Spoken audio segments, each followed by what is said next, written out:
In the headlines, Nigerian Senate confirms Cardoso as CBN governor alongside 4 new deputy governors. Labour unions announce indefinite nationwide strike action. Tribunals to deliver judgment in Sokoto Taraba governorship election petitions. At least over 100 persons killed in Iraq wedding tragedy. Hello there, good afternoon and welcome to Trust News Update. I'm Abdullahi Ahmed.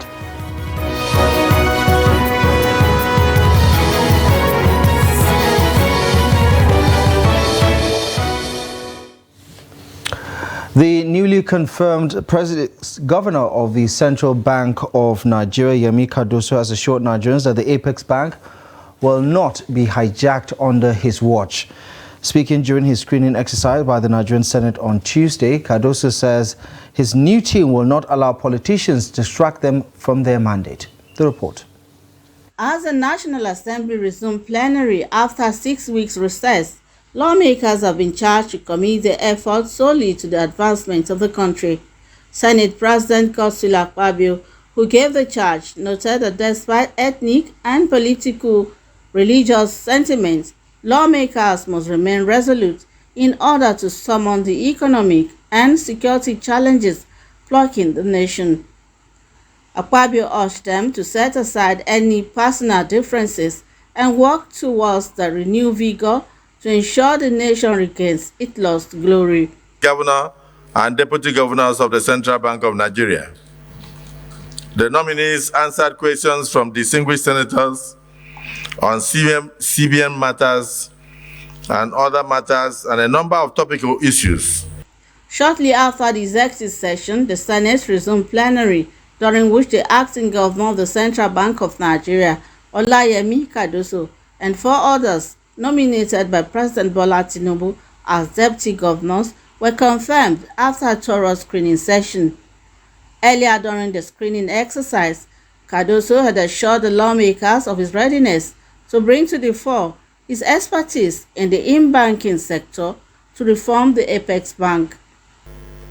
It is important that we who are being considered for these positions today understand that this is a position of trust. It's a position of great trust. Those confirmed as deputy governors include Nnanam Nzoro, Muhammad Sani, Abdullahi Dantijo, Philip Ikpeazu, and Bala Bello. I call on all of us to commit our efforts and actions solely to the advancement of this great country. Let us demonstrate that yes, indeed, though tribes and tongues may differ, in brotherhood we stand. The new CBN governor is a banker, a chartered stockbroker, and a public policy maker. Rashidat Yusuf for Trust TV News.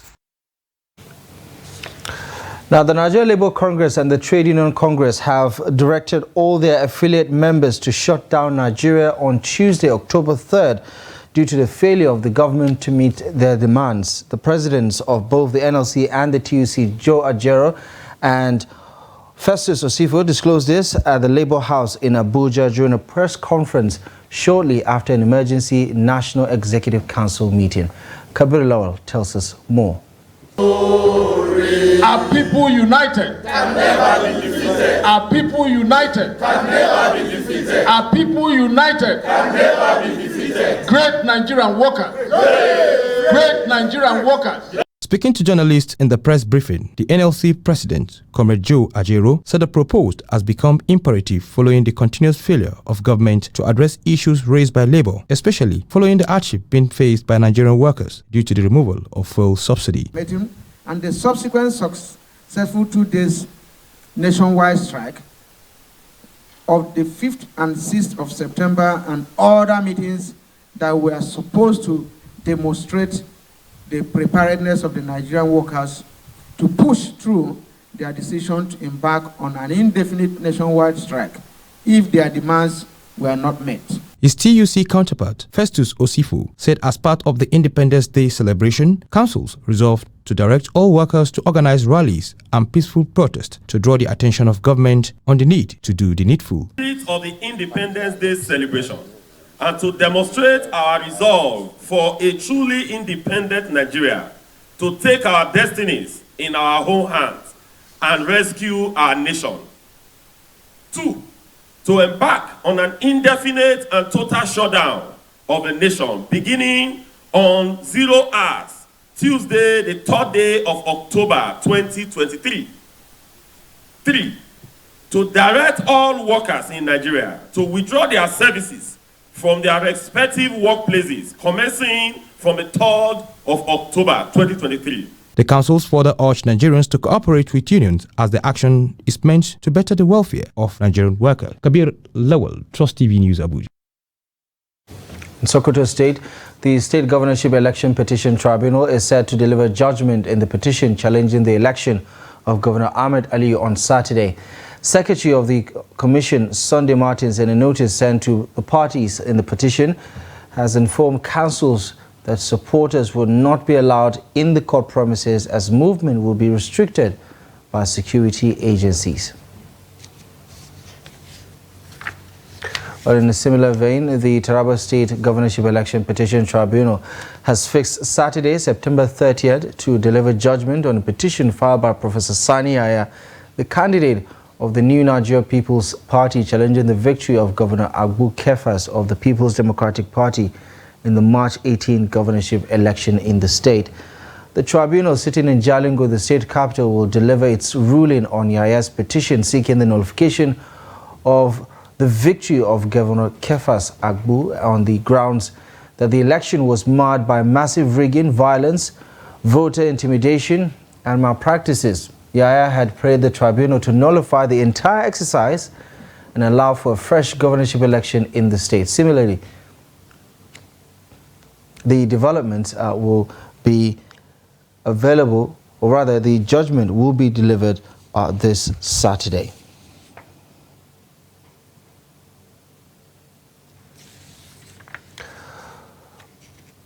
Well, we take a look at other developments now.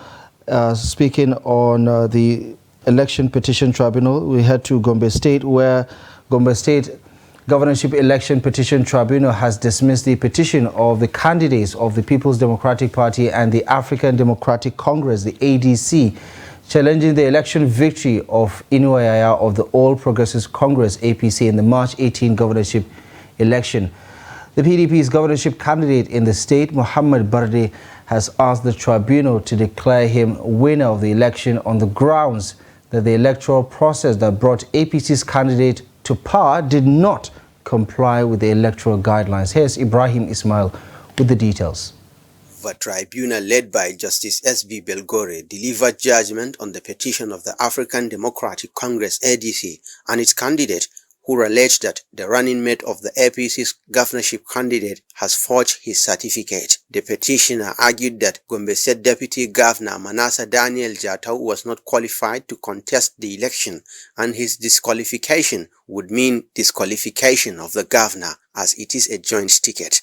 The tribunal also dismissed the petition of PDP's governorship candidate Muhammad Barde, who argued that Governor Inuwa Yahaya was unlawfully declared winner of the March 18th governorship election. The tribunal held that the petitioners have failed to prove their allegations beyond reasonable doubt.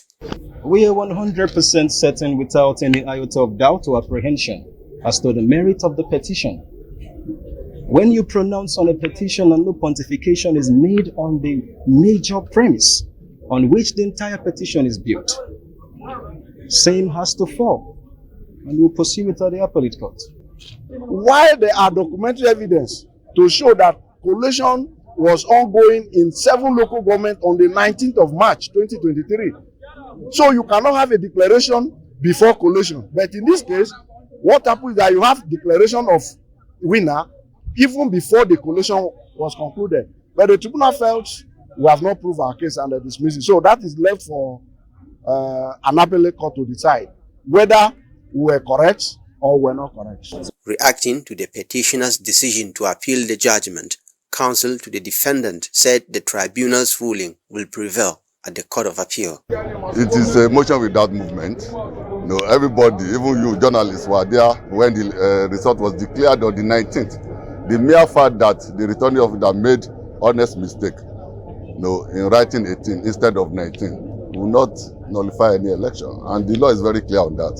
Even the Electoral Act, as cited by the Honorable Tribunal, has stated that inconsistency in date or mistake in date will not nullify any election. So we thank God Almighty for this victory, and we say it's good news for Gombe State, good news for the people of Gombe. And Alhaji Muhammadu Yahya is going to continue working for Gombe.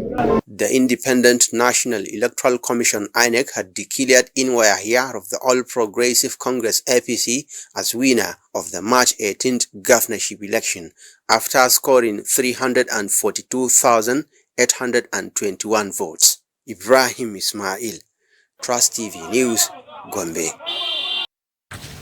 Now, the federal government has urged all ministries, departments and agencies across national and sub-national levels to ensure access to information in an effort to promote transparency and accountability in order to eliminate corruption in government. The Secretary to the Government of the Federation, George Akume, gave the charge at the presentation of the 2023 Transparency and Integrity Index report. Building trust among citizens of a country towards its government through public institutions creates an environment for reassurance and recommitment to achieving the objectives of public service. This was the position of the Secretary to the Government of the Federation, Senator George Akume, represented by the Permanent Secretary, General Services Office, Maurice Namdi. When this information is in the public domain, it promotes accountability by allowing the public to scrutinize government actions, decisions, and spending. This, in turn, discourages corruption and mismanagement, and as well as foster trust and build confidence between government and the citizens. He admitted that bottlenecks such as administrative burden of compliance, cybersecurity issues, apathy by citizens, poor record keeping, non-maintenance of websites, low literacy levels, among others, hamper efforts to institutionalize the principles of transparency and accountability through the Freedom of Information Act. Government is putting measures in place to address such challenges, including the domestication of freedom of information to subnationals, amend laws conflicting with penal code, criminal code, and public complaints commission. With our partnership with the Bureau of Public Service Reforms, we have seen some improvements in terms of public institutions' willingness to disclose information. In the first edition we launched, the highest rank organization was 33.4. And of course, last year it was 57.8 thereabout. This year, the highest rank organization is 79 thereabout. And so we have seen improvement in terms of the willingness, of MDAs to disclose information in the public domain. The 2023 Transparency and Integrity Index Methodology Handbook was developed by the Bureau of Public Service Reforms in partnership with the Center for Fiscal Transparency and Integrity Watch to assess federal, state ministries, departments, and agencies of government with a detailed guide to the variables and scoring criteria used in the assessment of public institutions' compliance to fiscal transparency and accountability, laws, and other commitment. Aisha Salihu, Trust TV News, Abuja. Well, you're watching the news update on Trust TV. Still to come. We tell you the story of a graduate who is cashing out big time selling umami. More on this and many other stories coming up ahead.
Welcome back to the news. Thank you very much for staying with us. Here's a quick reminder of our top stories at this hour.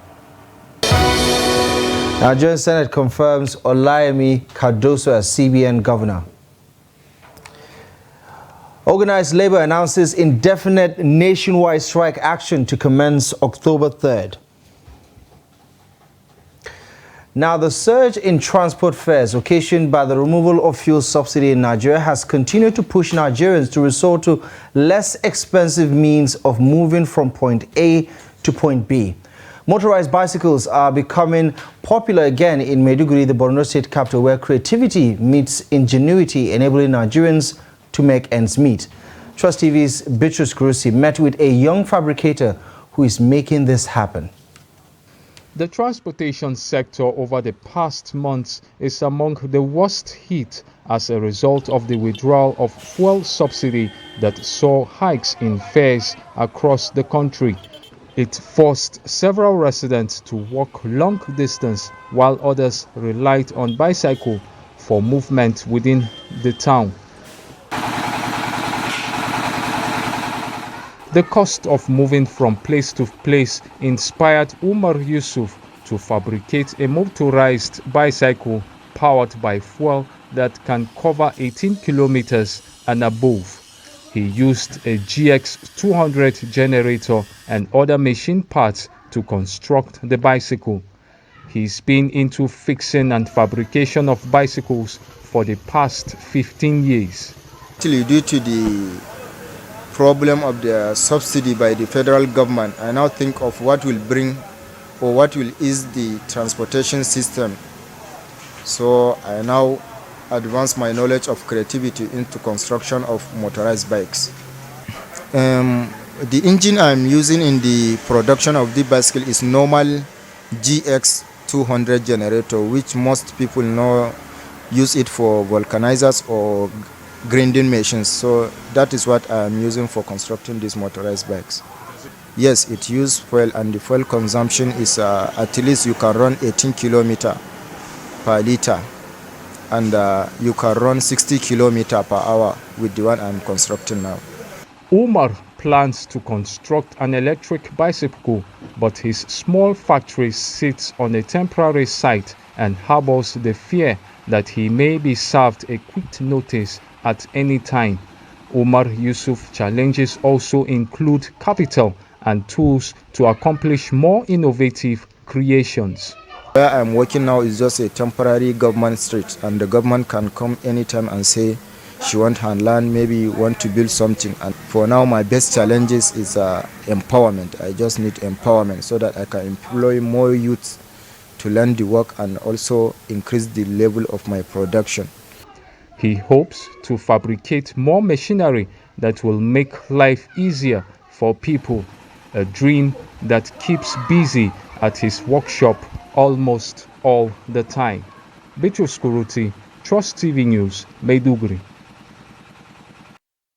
Well, that is one remarkable young man. Now, most Nigerian graduates with a degree set their sights on securing a plush white-collar job which can guarantee a stable paycheck at the end of the month. For Fatima Abdullahi, with her new degree in public administration, she's decided to go a different route by going into the food industry to start a restaurant that specializes in traditional umami, which is popular across northern Nigeria. Here's Silas Lawan with more from Yola. In case you missed the venue, once you step into Ganye Street of Jumeta, the aroma of Fatima's Baobab soap will drag you to the Dumame spot.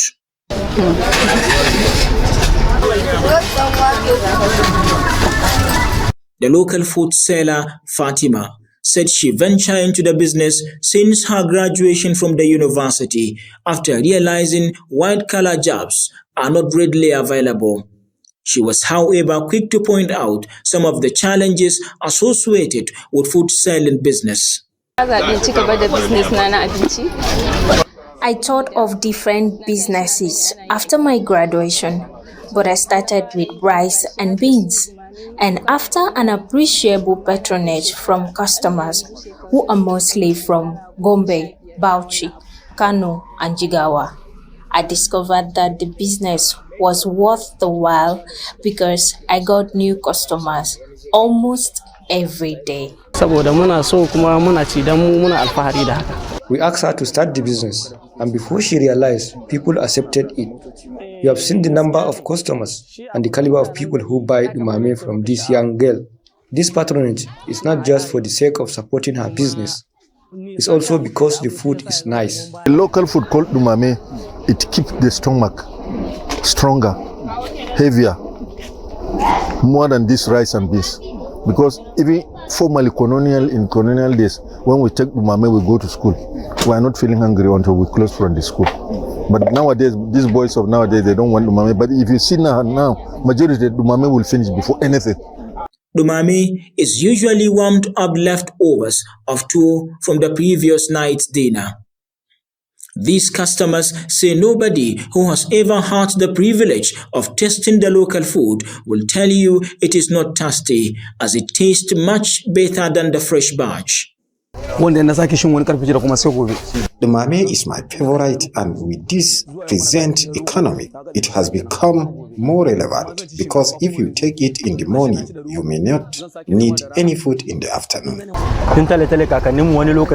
I patronize her because dumame is what we grew up to meet, and she is doing it well. Well, at first, I felt like quitting because of the challenges, especially with some people thinking that anyone in this business is a bad person, but I did not. Right now, I'm thinking of how to expand the business and not looking for government job. While encouraging her fellow youth to reduce their overdependence on government jobs, she called on members of the public to stop giving unpalatable meanings to food sellers or their business. Salis Lawan, Trust TV News, Yola. Well, in Taraba State, traffic flow across major roads in the state capital, Jalingo, is frequently being disrupted by truck drivers who park recklessly, blocking access to township roads, to the dismay of other road users. Now, motorists affected by the blockade, while expressing their dissatisfaction with the development, say law enforcement authorities need to take action in addressing the matter. A few months ago, the roadblock area of the main motor park was the area that faced the challenges of the heavy trucks in Jalingo. After a report by shop owners and passerby, the Federal Road Safety Corps intensified effort and cleared the menace, and also carried out a sensitization campaign within the area which yielded positive results. However, the Corps also confirmed that other places in the state capital have businesses like petrol station, cooking gas, plants and other inflammable substances that can easily cause fire accidents. He listed them to include Jalingo Main Market, Lamurde Roundabout, and Magway Bus Stop. Some shop owners and residents frowned at the attitude of those drivers and called for government intervention. Trailers, they are not supposed to come to the town in the morning or in the afternoon. They're supposed to come in the night so that they will park properly, that they cannot able to intimidate those people that are fasting. You understand? Why? Because obviously used to have one at the cities, like Lagos, during Pashola, you understand? Trailers cannot come to the town. They have specific days and they have specific time. So we need government to schedule time that today trailers, they are available to come and they are not to come. The trucks that usually pass here, somehow our plea is that if government can do something about it to help us, we will be so grateful, because here is populated with people. So it is a risk for them to be passing, like all this tanker that carries fuel and gas. The Taraba State FRSC commander, Abdulmalik Damapello, stated that some of their patrol teams have confirmed to the agency that their patrol has extended to those places and that measures have been put in place to restore sanity. He ordered that heavy trucks should be parked in the newly constructed trailer parks in Fantinapu area of Jalingo in the daytime, while offloading should be done during night hours when people have deserted the market. Yes, we are aware. We are even, let me be open to you that even recently I got a letter from the sister agencies notifying us about the grievances people are showing towards that. You see, when I was told of that, that trailers, some articulated vehicles will park anyhow. Some people will drive in a manner that will be driving against traffic. Let's put it that way. They told me, I sent my boys to go out and see what could be the reason why people choose to be parking vehicle by the roadside, particularly articulated vehicle. In the same country where people are disciplined, people go carry their vehicle, particularly all these old age vehicles, all these big vehicles, they have designated area. He reminded the truck owners that defaulters will be sanctioned in accordance with the law. Now, to developments on the international scene, and we head over to Iraq, where at least 100 persons were killed and more than 150 injured when a fire broke out during a wedding ceremony at an event hall in the northern Iraqi town of Karakosh on Wednesday. Citing a preliminary tally, Iraqi's official news agency reported that health authorities in Nineveh province had counted over 100 dead bodies and more than 150 injured in the fire at a marriage hall in Hamdaniya. The casualty toll was confirmed by Health Ministry spokesperson Saif Al-Badr. Al-Badr said most of the injured were being treated for burns or oxygen deprivation, adding that there had been also a stampede in the packed reception hall. The Iraqi Red Crescent said it had recorded more than 450 casualties but was unable to provide a breakdown of how many had died. Well, that's it. You're up to date with the latest news stories at this hour. Thank you most kindly for joining us. Feel free, as always, to follow us across our social media platform for more content and visit trusttv.com for more news.